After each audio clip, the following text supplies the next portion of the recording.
Hello everyone, welcome to my channel. My name is Xony, and today we're going to have some more stories from Reddit. But before we start, it would be so much appreciated if you would subscribe to my channel, like the video if you enjoy it, and maybe leave a comment down below. These simple clicks would mean a lot to the future of this channel and really reward the effort that I put in every day. And now without further, let's go. Now let's get into today's stories to find out what happened.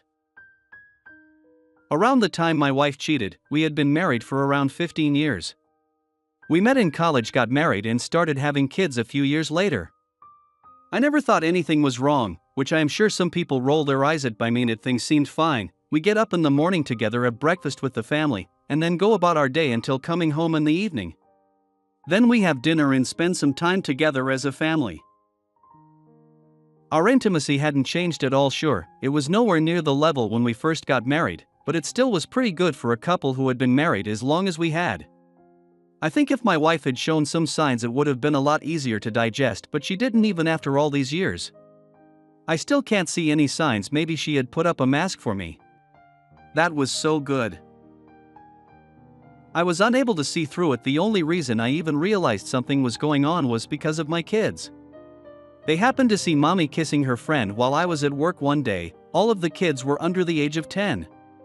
So it was really difficult for them to see it. When I got home, they innocently asked me what was going on. I can't tell you how hard it was to keep up a facade for my kids. But I did. My response was to smile at them and tell them I talked with their mother. That night I did just that. My wife was taken aback. She said the kids were mistaken and she was just giving her friend from work a hug. He had dropped something off for her, is what she claimed. It's crazy how genuine my wife sounded.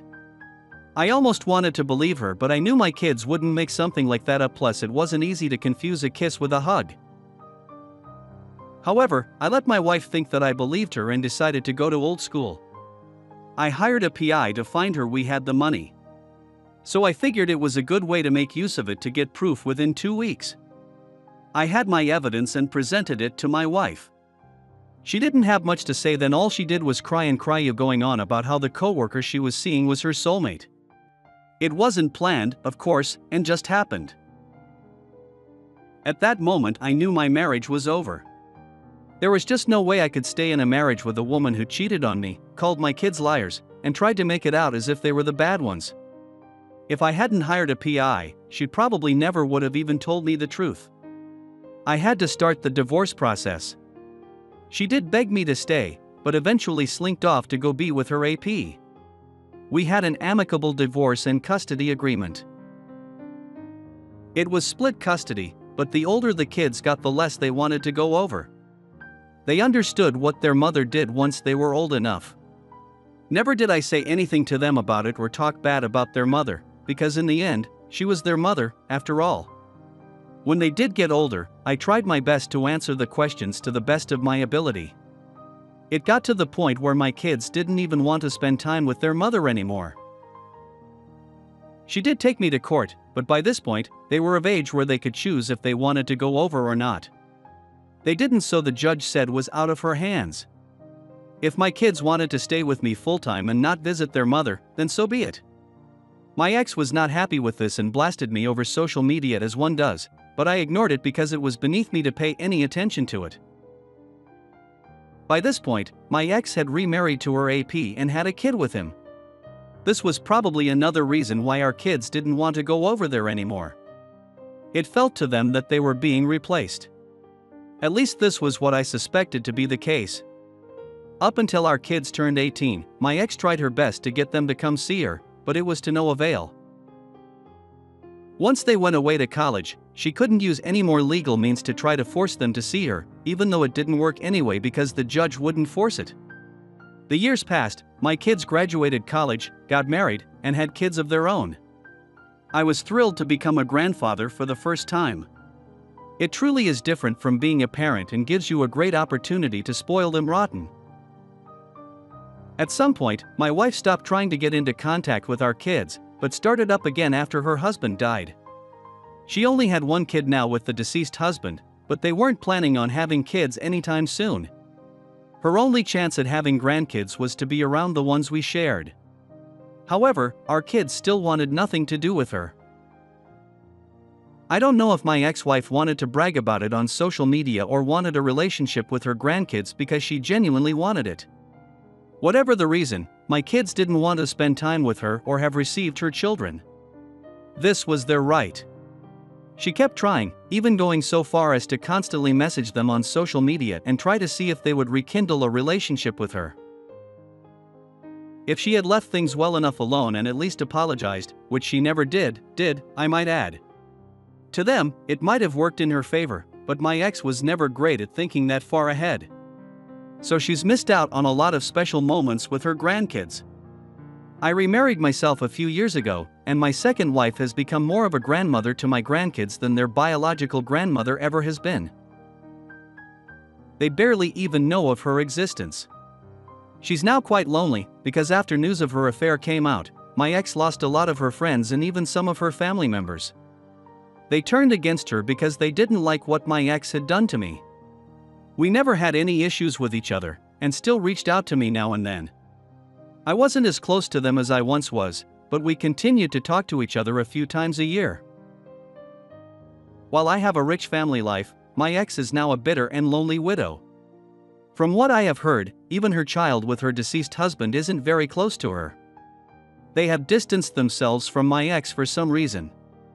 I didn't care to know why. But I could come up with a few reasons why they would do that. Had my wife not stepped outside our marriage, she wouldn't be facing her golden years alone and with no kids or grandkids to share it with. I didn't have an ounce of pity for her because she made her bed and she was going to have to continue to lay in it until she took her last breath. Now let's get into the second story. I 35 male was married to my ex-wife 35 for 10 years. The two of us got married straight out of high school. People warned us against it, telling us it was way too soon and we should just wait. Finish college first, start a career, and then see where we were at was what they wanted us to do. Me being a fool in love meant that I didn't care what any of them had to say. We had been dating since sophomore year of high school, so I thought I knew everything and found my forever person. My wife at the time seemed to be on the same page, so we got married and went to the same college. The two of us lived in married coupled housing, which was helpful for us. Even though we were busy with college, I felt that our marriage was at its strongest in college. After we graduated, we got our apartment and jobs in our chosen fields. Things from there still seemed great. Slowly, we were building our future. The people who had been against us in the beginning and warned us against marriage were wrong. They had since come to support us. Her family was like my second family, so after marrying her, I did gain a lot more family members. It was about a year and a half before our 10th anniversary. Might notice something was going on with my wife. She was more distant and didn't want me to ever touch her. I attributed it to me working a lot lately and just being very busy. I decided to make it up to her by planning a romantic night. She ended up not coming home that night and used the excuse that she was staying with a friend. Like I said, I had no reason not to believe or trust her, so I assumed she was telling the truth. The closer we got to our 10th anniversary, the more it continued. My wife was even more indifferent to me than ever. And was hardly home. It was at this point I realized the chances of her having an affair was high, so I used one of those Apple AirTags. I was ashamed to use it, but I had to find out. Instead of going to a friend's house like she said, she was across town in the opposite direction. I drove there and waited for her to come out. She did come out arm in arm with some heavily tattooed and pierced guy. Compared to my straight-laced self, who always played by the rules, it was quite a shock. I took a video and quietly drove home. When she got home I didn't say anything and just played the video for her. After the shock wore off, she started yelling at me for planting an AirTag in her car and following her. It was creepy, apparently. The logic she was spewing was just very hard to follow. I just waited until she quieted and asked why. My wife claimed she needed someone more exciting and not as boring as I was. Working hard to provide a good life for us wasn't what she wanted. I pointed out that by working so much, I was able to help us afford a nice house, car, etc., but my wife just told me she wanted more. If what she wanted was something more, then I was fine with that. True to her word, my wife wanted out as quickly as possible. With me being the breadwinner, she could have gotten a lot of money and spousal support out of me.